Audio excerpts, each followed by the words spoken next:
दोस्तों नमस्कार, स्वागत है आपका यूट्यूब चैनल एबी टेक में। आज है 28 फरवरी 2026 और जान लेते हैं आज की महत्वपूर्ण खबरें। सबसे पहले यहां पर देखिए अपडेट है कि एलटी ग्रेड मुख्य परीक्षा के आवेदन शुरू। उत्तर प्रदेश लोक सेवा आयोग ने सहायक अध्यापक प्रशिक्षित स्नातक श्रेणी पुरुष महिला के विज्ञान, गृह विज्ञान, अंग्रेजी और जीव विज्ञान में प्रारंभिक परीक्षा में सफल अभ्यर्थियों के लिए जो मुख्य परीक्षा के ऑनलाइन आवेदन है वो शुरू कर दिए हैं।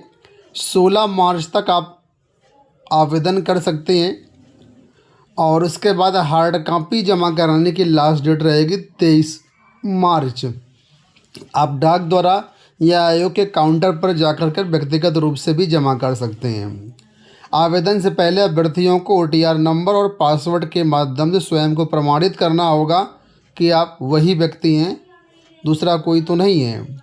ठीक है, तो 2 विषयों के पहले शुरू हुए थे और बाकी 4 विषयों के कल शुरू कर दिए गए हैं, तो आप इसका फॉर्म भर सकते हैं। बाकी कई सारे छात्रों को डॉक्यूमेंट्स को लेकर के समस्याएं आ रही हैं, तो उसका वीडियो हम आज दोपहर तक बना देंगे। उस वीडियो के माध्यम से आपकी जो भी समस्याएं या मेंस को लेकर के वो दूर हो जाएंगी। ठीक है, चलिए बात करते हैं अगली अपडेट की तरफ। तो यहाँ देखिए अपडेट है SI भर्ती को लेकर के। SI भर्ती परीक्षा में ना हो पाए गड़बड़ी, मुख्य सचिव। यूपी पुलिस में उप निरीक्षक व समकक्ष पदों पर भर्ती के लिए 14 व 15 मार्च को आयोजित होने वाली परीक्षा की तैयारियों को लेकर के शुक्रवार को मुख्य सचिव SP गोयल ने बैठक की। उन्होंने कहा कि परीक्षा में किसी एक भी स्थान पर गड़बड़ी ना हो। मुख्य सचिव ने वीडियो कॉन्फ्रेंसिंग से सभी DM व वरिष्ठ पुलिस अधिकारियों से कहा कि परीक्षा को पूरी पारदर्शिता, निष्पक्षता और शुचिता के साथ संपन्न कराया जाए। कोषागार में प्रश्न पत्र CCTV कैमरों की निगरानी में रखे जाएं। अभ्यर्थियों के आवागमन को लेकर के रेल एवं बस की पर्याप्त व्यवस्था सुनिश्चित की जाए। सोशल मीडिया पर पेपर को लेकर के अफवाह फैलाने पर नज़र रखी जाए। तो कुल मिलाकर के बड़ी पारदर्शिता के साथ और बड़ी सतर्कता के साथ ये परीक्षाएं कराने के निर्देश हैं। यहाँ देखिए अपडेट है कि वित्तविहीन शिक्षकों को अच्छा मानदेय मिलेगा। राज्य सरकार वित्तविहीन माध्यमिक स्कूलों में पढ़ाने वाले शिक्षकों को सम्मानजनक मानदेय दिलाने की दिशा में महत्वपूर्ण कदम उठाने जा रही है। माध्यमिक शिक्षा विभाग इसके लिए नियमावली तैयार कर इसकी सेवा शर्तों के साथ मानदेय तय करने जा रहा है। स्कूल प्रबंधन को इसके आधार पर शिक्षकों को रखते हुए मानदेय देना होगा। प्रदेश में इस समय करीब 23,000 वित्तविहीन माध्यमिक स्कूल हैं और इनमें से 4 लाख से अधिक अंशकालिक यानी पार्ट टाइम टीचर यानी संविदा टीचर हैं। नियमावली बनाने के लिए सचिव माध्यमिक शिक्षा की अध्यक्षता में कमेटी बनाई गई है। कमेटी 1 माह में अपनी रिपोर्ट देगी। इसमें सभी बिंदुओं की गहन समीक्षा करते हुए जरूरी प्रावधान किए जाएंगे। नियमावली जारी होने के बाद स्कूल प्रबंधकों की मनमर्जी समाप्त हो जाएगी। आपको बता दें माध्यमिक शिक्षा में 80% इन शिक्षकों की भागीदारी है। ठीक है, विधानमंडल में इनके मानदेय का मामला उठा था। इस पर सरकार ने कमेटी की रिपोर्ट आने के बाद कार्रवाई का आश्वासन दिया था। तो नियमावली जल्द जारी करने की मांग की गई है और सम्मानजनक जो वेतन है, मानदेय है, वो वित्तविहीन टीचर्स को दिए जाने की मांग है।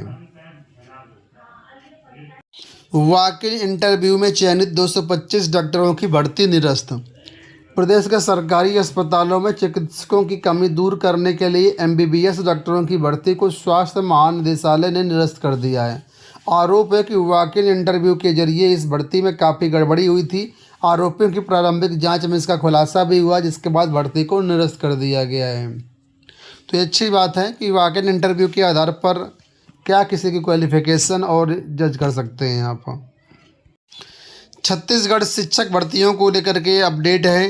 कल नोटिस जारी कर दी गई छत्तीसगढ़ व्यावसायिक परीक्षा मंडल की तरफ से और यहाँ पर TGT, PGT, PRT की भर्तियाँ की एग्ज़ाम डेट जारी कर दी गई है।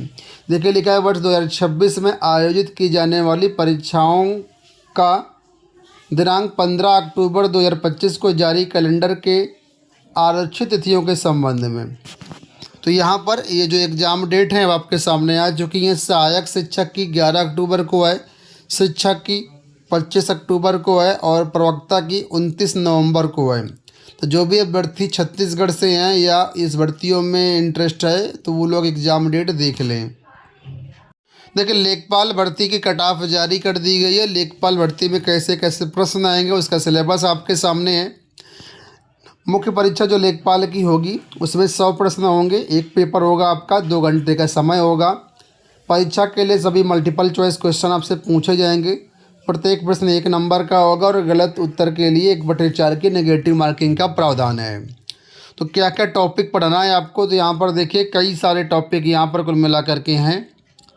भाग 1 में भारत का इतिहास एवं राष्ट्रीय आंदोलन, भारतीय राज्य व्यवस्था एवं भारतीय संविधान, भारत एवं विश्व का भूगोल, भारतीय अर्थव्यवस्था एवं सामाजिक विकास, ग्राम समाज विकास, राष्ट्रीय और अंतर्राष्ट्रीय महत्व की समसामयिक घटनाएं, विज्ञान एवं प्रौद्योगिकी, पर्यावरण पारिस्थितिकी का आपदा प्रबंधन, डेटा इंटरप्रिटेशन, सामान्य हिंदी, ये रहेगा।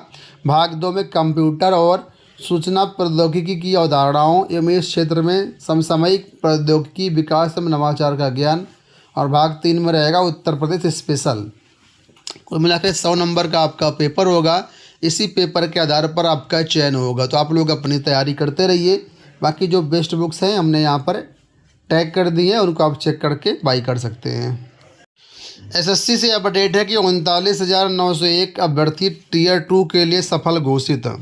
कर्मचारी चयन आयोग ने 10+2 स्तरीय परीक्षा 2025 के टियर 1 का परिणाम जारी कर दिया है। कंप्यूटर आधारित ये परीक्षा 12 से 30 नवंबर के बीच विभिन्न शिफ्टों में कराई जाएगी। अच्छा, शिफ्ट में हुई थी। अलग अलग पालियों में परीक्षा होने के कारण आयोग ने अभ्यर्थियों के अंकों का नॉर्मलाइजेशन निर्धारित फार्मूले से तय किया और उसी के आधार पर परिणाम तैयार किया। इस प्रक्रिया के बाद 39,901 अभ्यर्थी टियर 2 के लिए क्वालिफाई हो गए हैं। तो इसकी कट ऑफ भी वेबसाइट पर अवेलेबल है, वहाँ से आप चेक कर सकते हैं। सभी छात्रों को शुभकामनाएं। टियर 2 की आप लोग अपनी तैयारी शुरू कर दीजिए।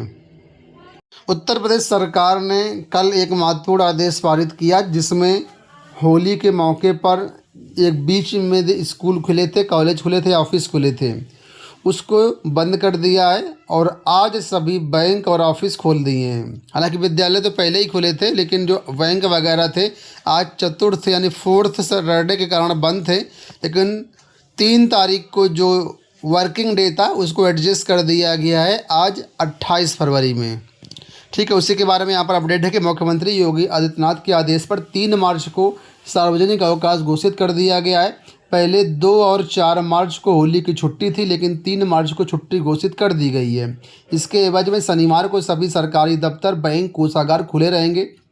ठीक है, तो आज सारे ऑफिस खुले हैं। अंत में जनगणना को लेकर के अपडेट है कि 7 मई से शुरू होगी जनगणना।